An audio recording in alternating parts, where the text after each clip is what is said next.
Thanks, Tim, and good afternoon to all. Moving to slide 2. FirstWave Cloud Technology is a cybersecurity company.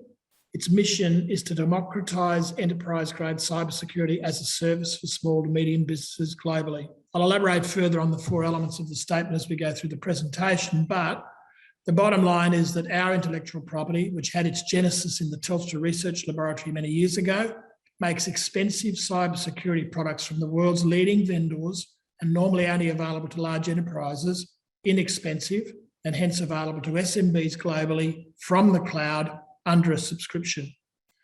Moving to slide 3, I'd suggest there are 5 key takeaways for your listeners today.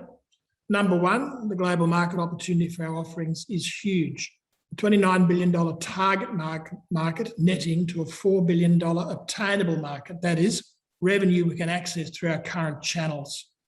Number 2, our intellectual property is unique and uniquely services this market. Number 3, in the last 12 months, we've developed a large channel of partners, primarily telcos, through which in June last financial year, we generated $9 million of annualised recurring revenue, $3 million of which was from international partners, a 7-fold increase over the year. Number 4, the company has experienced people at the helm.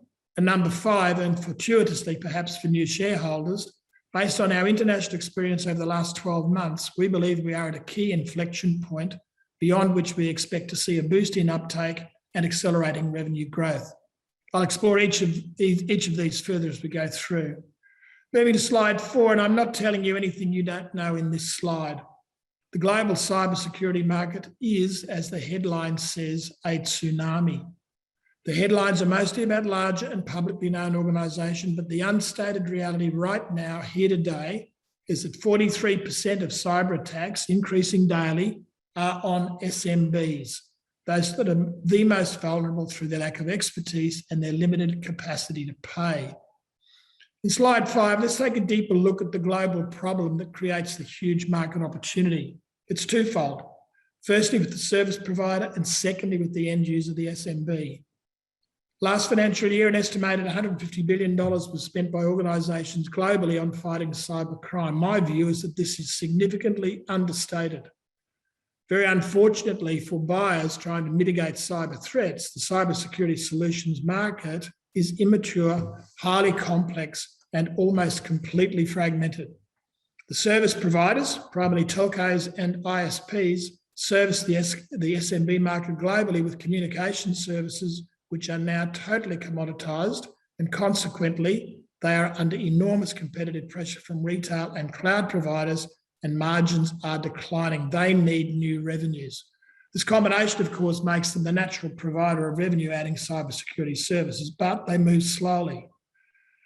When the end user SMB tries to remove threats at the email, web, endpoint, and firewall, their organisation's perimeter to the outside world, they will be faced with buying up to 4 products from 4 different suppliers and implementing, monitoring, and managing them separately. This is unrealistic to expect, and hence SMBs don't do it and are poorly and only partially at best protected. Slide 6, FirstWave accesses the $4 billion global SMB opportunity primarily but not exclusively through the natural provider to this market, the telco and the ISP. On slide 7, let's now look at more detail at FirstWave's solution to these problems, how we get to the market and the success we've had to date. FirstWave's intellectual property is its Cloud Content Security Platform, or CCSP for short, shown in the centre of this slide. I said at the outset that it's unique, and let me explore the 4 elements of our business model to explain this. Slide 8, firstly, we do not compete with the best and the biggest global providers of cybersecurity products. On the next slide, sorry, you've moved too quickly. You're moving too quickly. Can you go up, please? Back, back, back. When I say next slide, we'll move on. Thank you. We don't compete with the best and the biggest global providers of cybersecurity products. Rather, we license the best-in-class technology from the likes of Cisco, Simplified Systems, Trend Micro, Fortinet, and Palo Alto Networks, and through CCSP, virtualize them, that is, make them available as software from the cloud, and multi-tenant them, that is, we slice them up so multiple users can access the one license and hence for a fraction of the price. This is unique. In addition to prevention capability of these technologies, we add advanced detection and response functionality in CCSP. Again, so far as providing this level of detail of protection for SMBs is concerned, this is unique. Moving down. And through CCSP, we provide what's called a single pane of glass. That is, an interface for the service provider to operate and manage all of these different technologies as one. This is unique and significantly lowers their cost to serve, thus driving up their margins. Moving down again, these services for email, web, endpoint and firewall threat prevention and advanced threat detection and response are provided as new revenue generating cloud delivered services for the full range of services providers. And moving down, finally, this provides SMBs globally with simple and affordable enterprise-grade threat protection at their perimeter to the outside world. This is unique. Moving on to the next slide, and we are working right now to provide one-click world-class protection of the SMB end user in a very familiar format on their mobile devices. Next slide. FirstWave's come a long way since listing in 2016.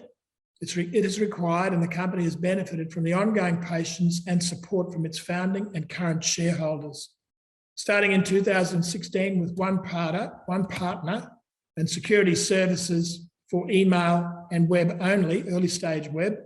Today we have 134 partners, of which over 50 are billing customers, 6 security services across the full perimeter of email, web, endpoint and firewall, and advanced threat detection and response over email. On the next slide, these services you'll see are delivered through a set of cloud platforms and by our people in locations throughout the world. This is a huge achievement for a little company based in Sydney in Australia, but it also has to be said that it has taken more time and come with more investment than anticipated. In the next slide, but over this time and through this investment, we now have services available and the channel established to get to the $4 billion opportunity.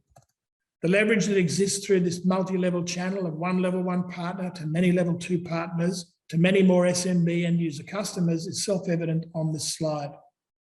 On the next slide, you'll see revenue growth is following, with annualised revenues at the end of the last financial year totalling 9.3 million, composed of 6.3 million domestically, primarily through our partner Telstra, and $3 million, up 7-fold from the end of the previous year, from our international partners. Slide 17 shows that the company is led by an experienced and battle-hardened team at the executive level, me as executive chair and acting CEO, Ian Bartram as CFO, and Simon Ryan, who's been with the technology since its inception in the Telstra Research Lab, as CTO.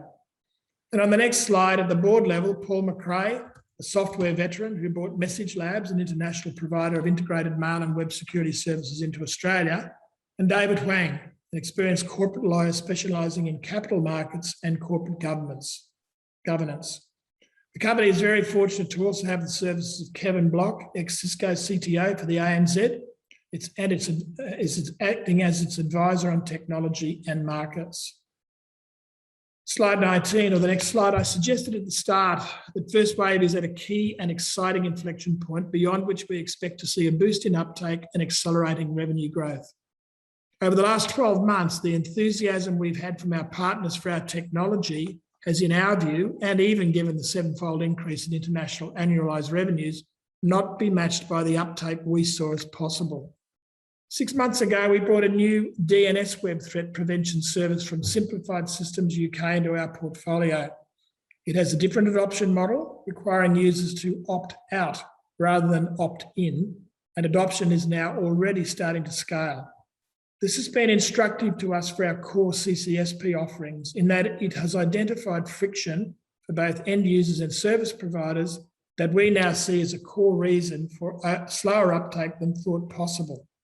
Our development team is now working on enhancements to CCSP to remove this friction and make it simpler to adopt and use. We anticipate this work will be completed and delivered by the end of Q3, and that uptake can be boosted and revenue accelerate from that point. So moving to the summary on the final slide, With a $29 billion target market netting to a $4 billion obtainable market, the opportunity is huge. Our intellectual property, CCSP, and its ability to democratise enterprise-grade cybersecurity services is unique.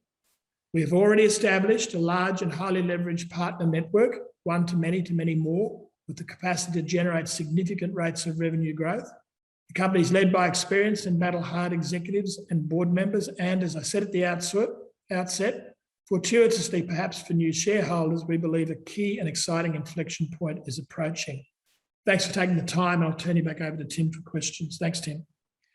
Thanks, John. You obviously were involved in the Australian Rugby League. What attracted you to this business? Yeah, very good question. Yeah, I was involved in rugby league. That's another story. Well, I've been in the technology sector for a long time, for 40 odd years. So I knew very well the sort of technologies that were the leading technologies around the world from the big providers such as Cisco, etc. What I also knew about them was that they're expensive and they really only tailored to the enterprise and government customers. So there's been a whole section of the user marketplace which has been really totally ignored, and when it has been addressed, it's only been addressed in point solutions. You know, security service for an email, security service for web, etc. And that sort of part solution type approach just doesn't work at an SMB level. And I've been in and been part of and owned shares in SMBs, and I know how difficult it is. So with those two things, I just looked at the company and I thought, enterprise-grade security services, which are therefore the best in the world, through a process which is inherent in the intellectual property of FirstWave, taken into the cloud, and then made available at a price point that suits the SMB customer globally, has to work. And, you know, it takes more time and more money than anyone ever thinks for these things, right? But the premise has to work, because at the moment, all of the market is underserviced and it is getting more and more dangerous every day. And the second element, of course, is how you get to the market, because there's plenty of good products sit on shelves because they just can't get them sold.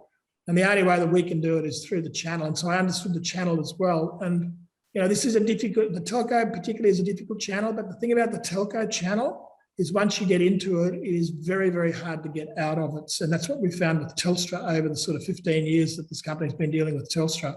So I saw then sustainable longevity as well. And I thought I could help, frankly. I thought I could help. So I was keen to get involved. And John, when does the company expect to be kind of cash flow break even? Yes, and you know, we've looked obviously at the situation. We look at it all the time because at the end of the day, it is all about cash. When we released our upgraded product in Q3 next year, and we get the take up that we believe we can get, then we'll be pointing towards break even in the next 1 to 1.5 financial years after that. So, you know, we're going to need more capital, but right at the moment, we're focused on doing the job that we can do. And we've still got some significant growth that will come from the products that we're taking to market before we actually roll out the new technology. So, you know, we've got a few irons in the fire, but all of those are aimed at making sure that we do the best job that we can. And our objective clearly is to get to cash flow break even as soon as possible. And John, just quickly, I was talking to one of your institutional shareholders. He said the Australian market's been sideways for the moment. Is there any opportunity in Australia for FirstWave? There's opportunity everywhere, Tim, because of the problems everywhere, and there's no solutions to it. Getting to it is really a function of what the environment is, how the environment is affected. Number one, by who's selling to it. Number two, by what are they actually experiencing and where do they want to make their investments. And number three, by just the scale. So Australia's small in the scheme of things. Telstra's a large organisation, but in the global terms, Telstra's not. It's not a huge telco, you know. So we've got, when we play in the global scale, you're playing much higher stakes than you play in Australia. So we've got a very developed domestic focus. We've got a very strong change in focus from Telstra that we're seeing, led by Andy Penn from the top down, from the cybersecurity point of view. So Telstra is becoming a much more active organisation in that, and they will set the path, and others will follow.